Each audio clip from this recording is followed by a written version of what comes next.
Anderson Cooper's It's great to voice be here carried that together. familiar blend of Absolutely. confidence Looking and forward to our caution, discussion. The rhythm of someone who had steered It's great to 1,000 be here interviews together. before.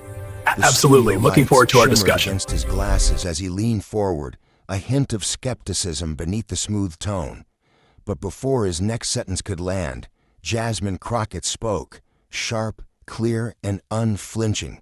Her words cut through the air like a spark finding dry kindling. Every syllable carried weight, conviction, and something deeper, truth that didn't ask for permission. The audience froze. Cooper blinked once, then twice, his practiced composure faltering as the studio air shifted from performance to reckoning. For a moment, even the camera seemed to hesitate, their hum swallowed by silence. Crockett didn't move. She didn't need to. The power wasn't in her volume. It was in her certainty. And then came the silence. Not awkward, not uncertain, sacred. The silence that followed wasn't empty. It was history catching its breath. Cooper's eyes flickered downward, then back to her, as if searching for a script that had suddenly disappeared. The control room held its breath, and somewhere in that suspended second, every viewer watching knew something irreversible had just begun. Outside the studio, the nation was already trembling beneath 1,000 quiet arguments. Screens flickered in diners and living rooms. Timelines pulsed with outrage and exhaustion. Politics had become performance, and truth, when it appeared, was often buried beneath the noise. But in that CNN studio, something rare was happening. Jasmine Crockett wasn't just answering questions. She was defying a system that expected her to shrink. Anderson Cooper represented more than a man. He embodied an entire media tradition, polished, practiced, gatekeeping the boundaries of legitimacy. Yet tonight, his authority was cracking under the weight of authenticity. Crockett spoke not as a politician rehearsing talking points, but as a woman who had lived the consequences of policies, bias, and dismissal. Her voice wasn't measured for comfort, it was measured for truth. Across social media, clips began to circulate within minutes. "Wait, did she just check Anderson on his own show?" a tweet read, racking up retweets faster than the control room could refresh analytics. TikTok duets exploded, split screens of viewers clutching their faces, whispering, "She said what we've all wanted to say." Comment threads became digital battlegrounds between admiration and denial, hope and cynicism. This wasn't merely television. It was a confrontation between narratives. Who gets to define intelligence, credibility, and belonging in America? Cooper's hesitation wasn't just human, it was symbolic. The moment exposed a generational and cultural divide, a tension between those who had always owned the microphone and those who were finally claiming it. Every second built pressure, every glance between them layered meaning. Race, class, gender, power, colliding in one unscripted moment that no producer could control. Viewers felt the pulse of it, that electric awareness that history sometimes happens not with applause, but with realization. And as Jasmine sat steady, eyes unwavering, she became more than a guest. She became the mirror. For millions watching, she wasn't just speaking to Anderson. She was speaking through him to the entire structure of disbelief that had shadowed voices like hers for decades. Somewhere in the control room, someone whispered, "We're trending." But on screen, the energy had already shifted. The question was no longer whether Anderson would recover. It was whether America would. Anderson Cooper had built his reputation on composure, the quiet command of a man who had seen it all. Wars, elections, revolutions. He'd stood in deserts, flooded streets, and darkened studios, always the calm center of chaos. Viewers trusted that voice. It carried the authority of legacy. In many ways, Anderson was the institution. Silver hair, sharp suits, and an aura of precision that rarely cracked. But tonight, a different kind of storm was unfolding, and for once, he wasn't behind the glass of objectivity. He was inside it. He had spent years mastering the rhythm of control. Ask, pause, reframe, interrupt just enough to guide the narrative. The audience didn't see it, but that dance was his power. He didn't bully guests, he outpaced them, with intellect, tone, and timing. Yet, as Jasmine Crockett spoke, his choreography faltered. She didn't follow the cues.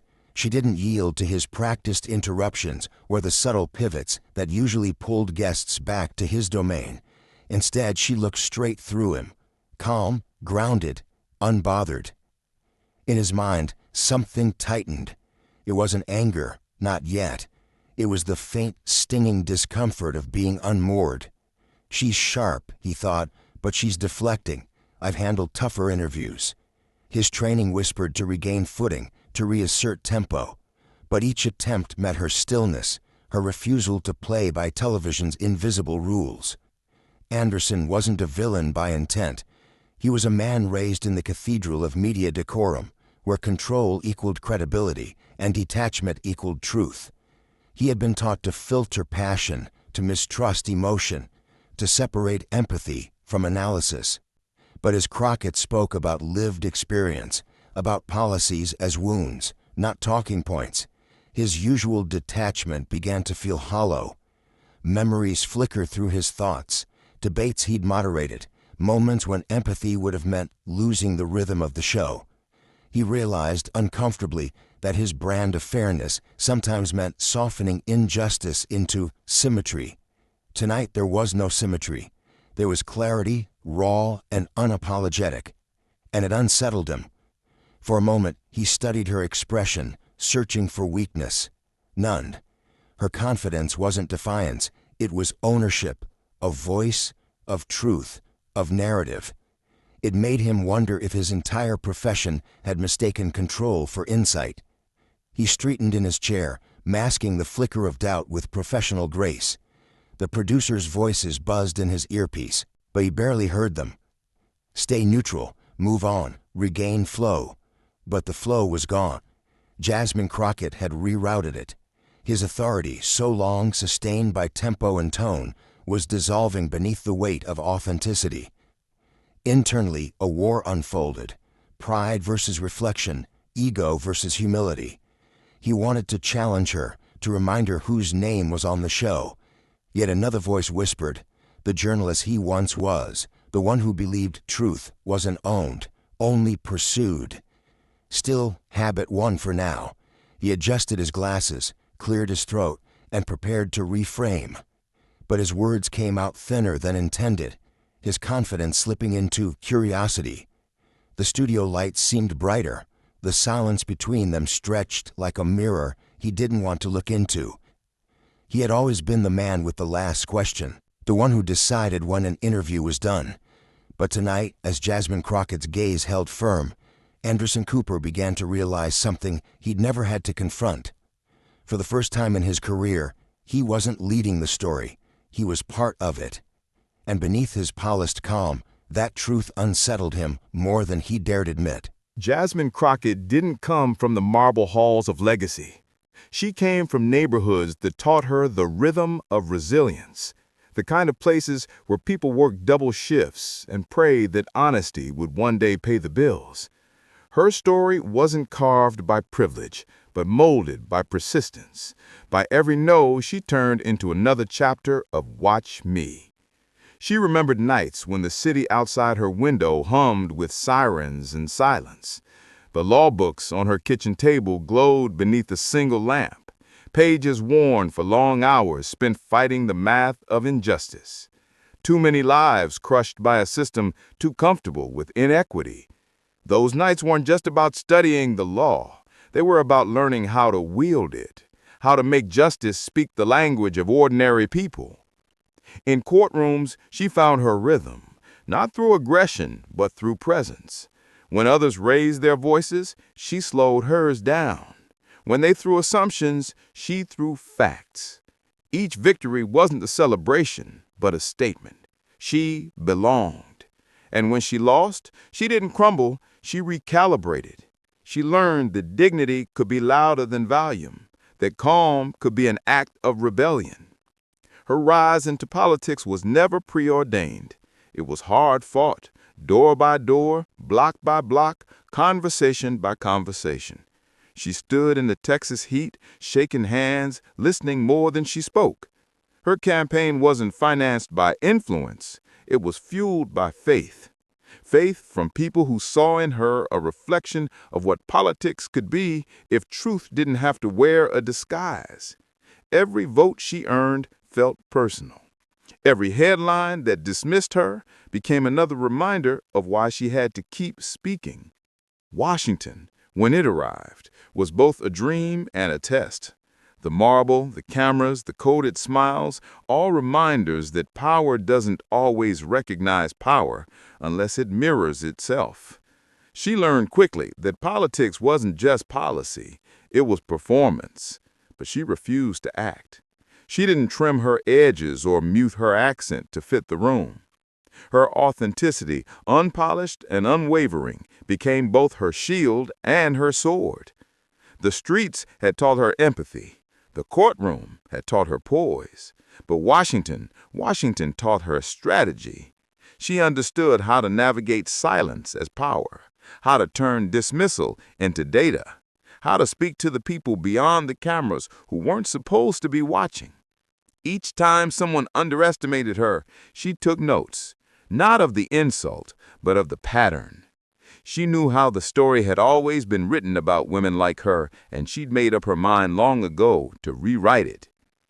Now, sitting under the harsh glow of studio lights, every chapter of that journey converged. Her calm wasn't accidental, it was earned.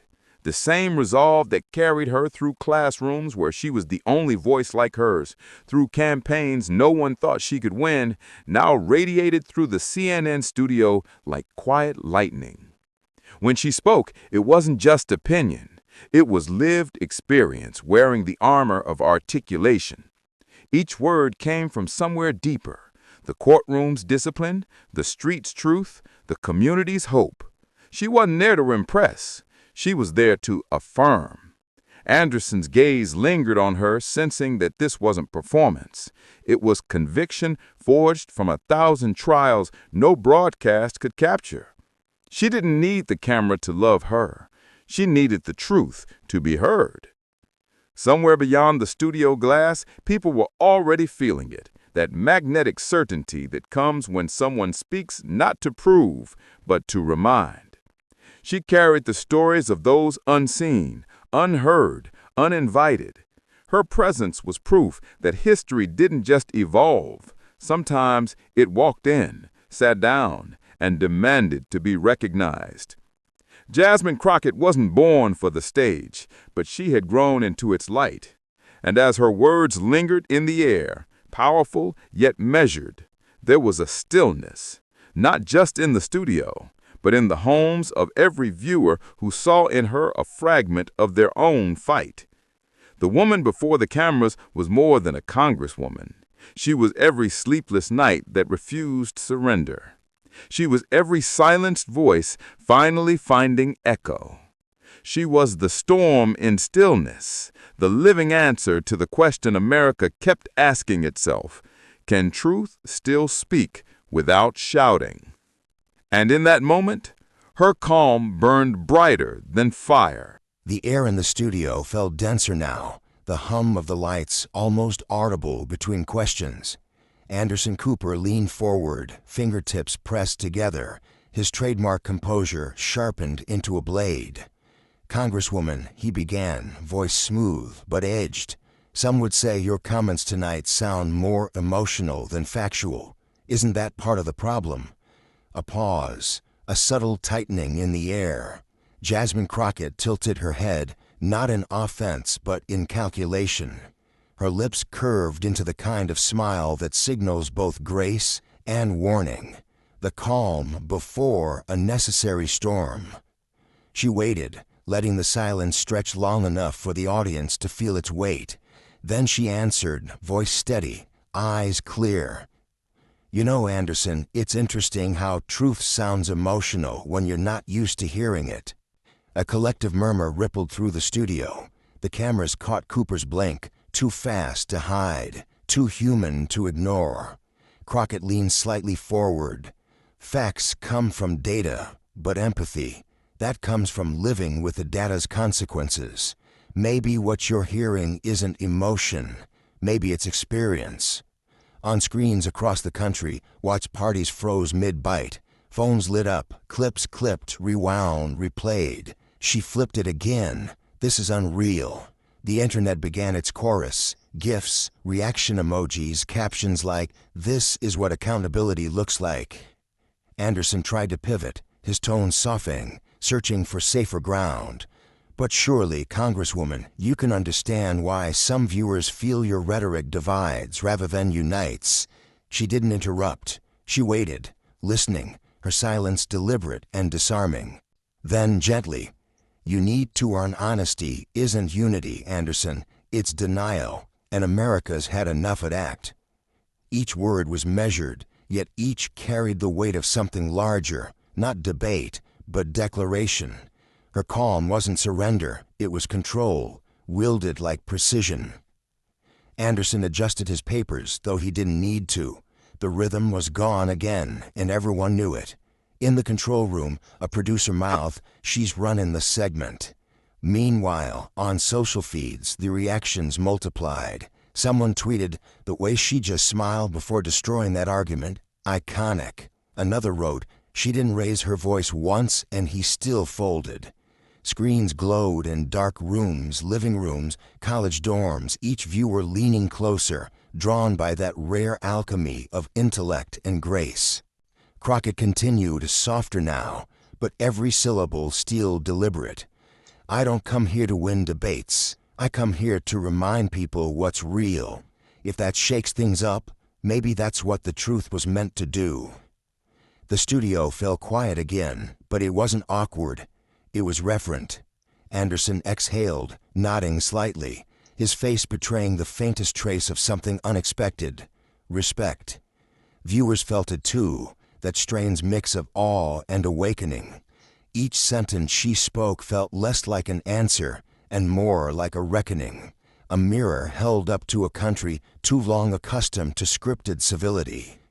And as the segment edged toward commercial, the camera caught Jasmine Crockett's lies one last time, unwavering, unflinching, lit by conviction. The truth hadn't raised its voice tonight. It hadn't needed to. But as the screen faded to black, millions were left wondering what she'd say next might just change everything. Anderson Cooper's next question landed with the polished precision of someone reclaiming control. "Congresswoman," he said, tone clipped, "you've accused others of manipulating facts, but some might argue that your own party is guilty of the same. Isn't that hypocrisy?" It was the kind of question designed to pin a guest down, to force a reaction, a stumble, a defensive retreat. The clock on the studio wall ticked louder in the silence that followed. Jasmine Crockett didn't blink. She let the moment breathe, the quiet hum of the cameras amplifying the stillness that stretched between them. Then she spoke, not hurried, not hostile, but with a calm so commanding it made the air itself lean closer. "You know what's interesting, Anderson?" Her voice carried warmth, but it had weight, the kind that makes even truth sound dangerous. "When people without power make mistakes, we call it failure. When people with power do the same thing, we call it strategy. The difference isn't hypocrisy, it's privilege." A soft gasp fluttered from somewhere in the control room. Someone dropped a pen. Anderson's eyes flicked toward the glass wall separating him from the producers, but they were frozen, transfixed. Crockett continued, her tone like the slow rise of a tide. "The reason I'm sitting here isn't because I've never made mistakes. It's because I've learned what happens when the system makes them. My community lives inside the consequences. We don't get to treat harm as a headline." The control room lights flickered for a beat, a coincidence, but it felt like punctuation. Anderson tried to interject, but she didn't yield the rhythm. She wasn't interrupting, she was directing. When people talk about integrity in politics, they talk about it like it's decorum, like it's about who smiles better on camera or who can sound neutral while people suffer. But integrity isn't neutrality, it's accountability. and accountability starts when comfort ends. Her cadence was deliberate, poetic, yet surgical. Viewers watching at home could feel the shift, that invisible pull when language stops performing and starts revealing. Anderson adjusted his papers again, a tell of unease. "So, you're saying there's no responsibility on your side? No bias to address?" She smiled faintly, and that smile carried its own kind of power. "I'm saying bias is everywhere. The difference is whether we admit it. Some of us confront it. Some of us hide behind it and call it professionalism. But when bias decides who's credible, who's angry, who's articulate, that's not journalism anymore. That's hierarchy, disguised as analysis." The control room was silent now, except for the low hum of servers and the ticking clock. One of the camera operators, seasoned and unshakable, swallowed hard. He'd filmed foreign leaders and breaking disasters, but this was something different. This was truth turning into spectacle by sheer force of sincerity. Anderson's posture softened, his gaze searching, almost reflective. He'd asked hundreds of hard questions, but he hadn't expected this, to be seen so completely. Not as a journalist, but as a man standing on the edge of his own assumptions. Crockett pressed forward, but her tone never sharpened. It deepened. "We keep asking why America feels divided, but we never ask who benefits from that division. We tell working people to be patient, students to be grateful, women to be polite, and immigrants to be invisible. That's not division, Anderson. That's exhaustion. So no, I don't call that hypocrisy. I call it survival. And survival shouldn't have to sound so eloquent to be taken seriously." The producer's hand hovered over the cue button, waiting to signal a break, but couldn't. No one dared interrupt. The live feed's chat scrolled in waves. She's not just answering, she's teaching. This feels historic. Clips of her words were already circulating, captions like, "The moment the truth spoke for itself." Cooper inhaled, slow and deliberate, his voice quieter now. "Congresswoman, do you think maybe that's what people are responding to? The fact that you are saying what they feel, but can't say?" She nodded once. "Maybe. Or maybe they're just tired of hearing the truth filtered through comfort." A heartbeat passed. 1 second of shared silence that felt infinite. The tension had transformed. It wasn't combat anymore. It was revelation. Jasmine Crockett leaned back slightly, her gaze unwavering. "Here's the thing, Anderson. The truth doesn't always fit neatly into polite conversation. It makes people uncomfortable. It should, because when the truth is polite, it's probably lying." That line landed like thunder disguised as a whisper. Even Anderson couldn't hide the flicker of awe in his expression. The studio's ambient hum filled the space between them. For the first time all night, he didn't have a follow-up question. The moment wasn't his to recover. It belonged to her. Crockett folded her hands, her voice softening to a close. "We all say we want accountability until it's our reflection in the mirror. But progress only happens when we stop asking who's wrong and start asking who's ready." The clock ticked again, steady, unyielding. Cooper exhaled, nodding faintly, almost grateful for the stillness. Across America, living rooms fell silent, not in shock, but in recognition. It wasn't about who won the argument. It was about who told the truth and made it sound like grace. And as the broadcast light dimmed, the final image lingered. Jasmine Crockett, steady and calm, the quiet storm that had just rewritten the rules of power with nothing but her voice. The silence that followed wasn't awkward. It was reverent. The kind of silence that means something new has begun. Within minutes of the segment ending, the digital world ignited. TikTok feeds exploded with clips of Jasmine Crockett's poised dismantling of Anderson Cooper's attempted traps. Short, looping videos highlighted her calm smile, her piercing clarity, the subtle nods that made every word feel deliberate.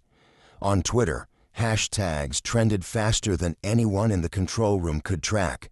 Hashtag Jasmine Crockett, hashtag Truth Speaks, hashtag Live TV Moment. Each post layered admiration atop astonishment, with millions of eyes watching, sharing, and debating in real time.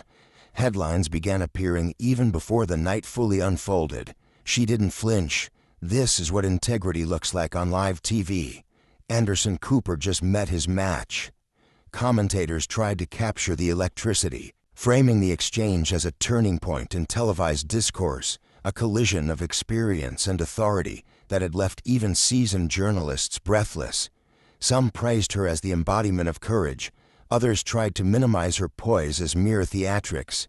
The debate wasn't just between her and Cooper anymore. It was between admiration and denial, validation and disbelief, across thousands of digital screens.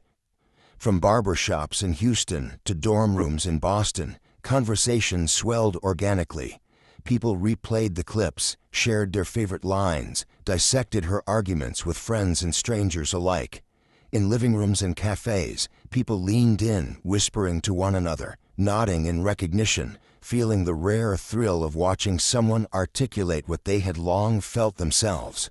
Social media became a mirror reflecting a collective pride, especially for communities often sidelined in political discourse.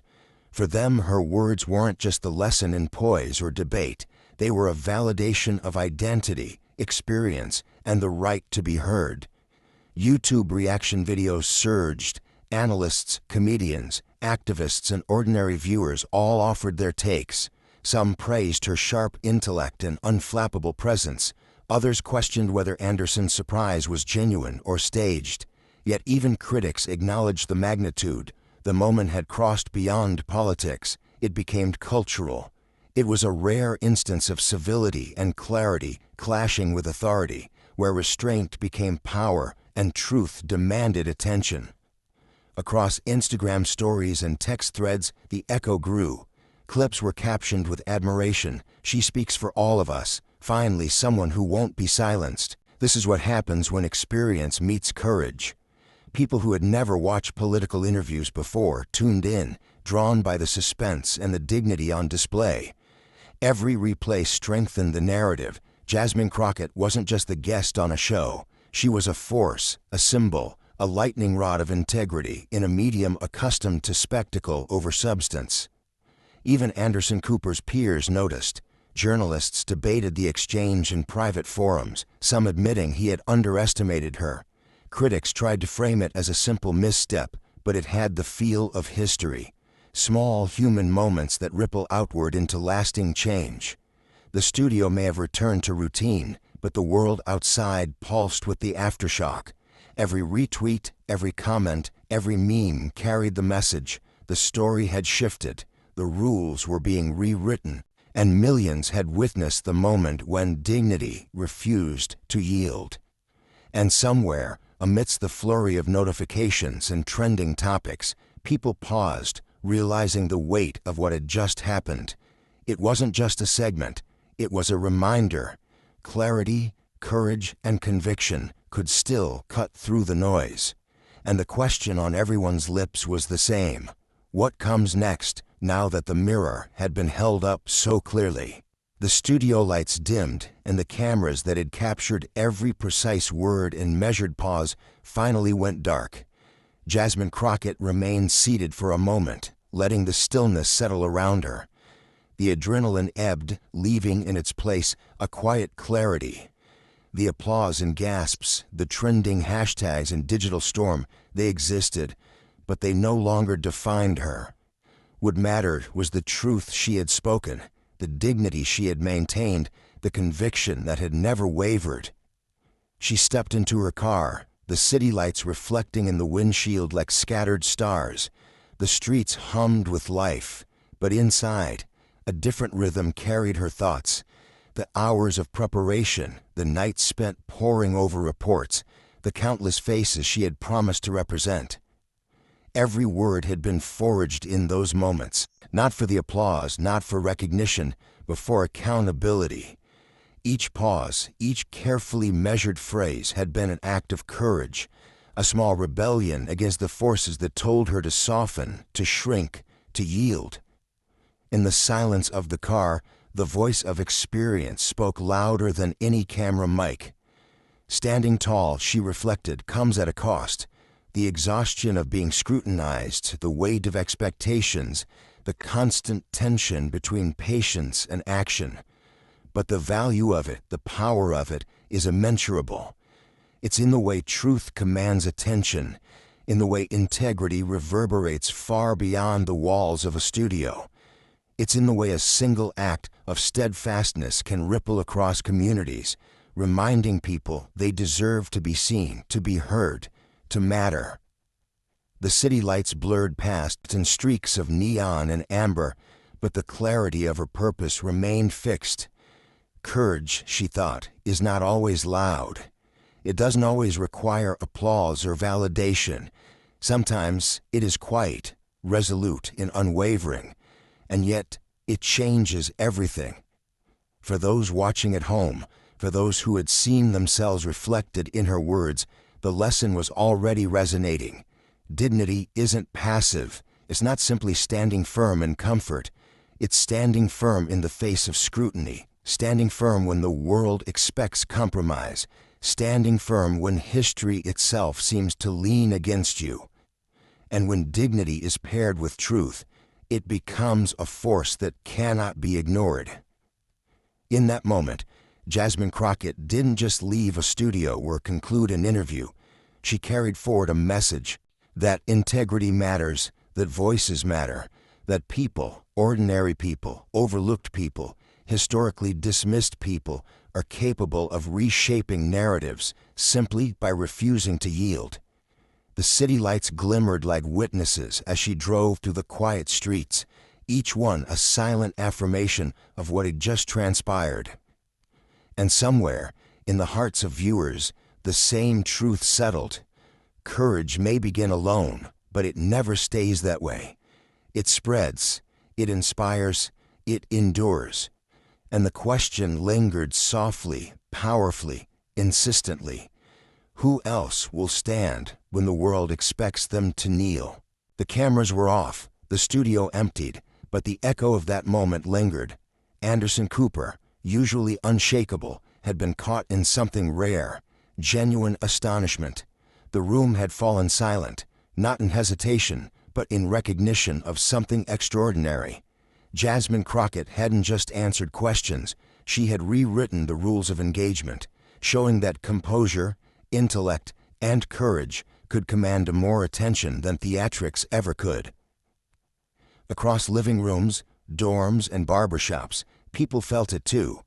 Pride swelled in hearts long accustomed to being overlooked. Hope flickered in eyes that had learned to watch quietly, waiting for someone to speak with authenticity. Validation rippled through communities who recognized in her steady gaze and deliberate words the reflection of their own struggles and aspirations. For a moment, the world collectively acknowledged dignity is power, and truth can be irresistible. And now, the conversation doesn't end with this video. It moves forward with every share, every comment, every discussion sparked by the courage to speak honestly. If you believe in speaking truth with dignity, share this story. Let others witness what it means to stand firm without shouting, to lead with integrity in a world that often values spectacle over substance. Because the moment wasn't just about a live interview. It was about reminding all of us that our voices matter, that conviction resonates, and that when courage meets clarity, change isn't just possible, it's inevitable. The question now is simple. Will you join the conversation?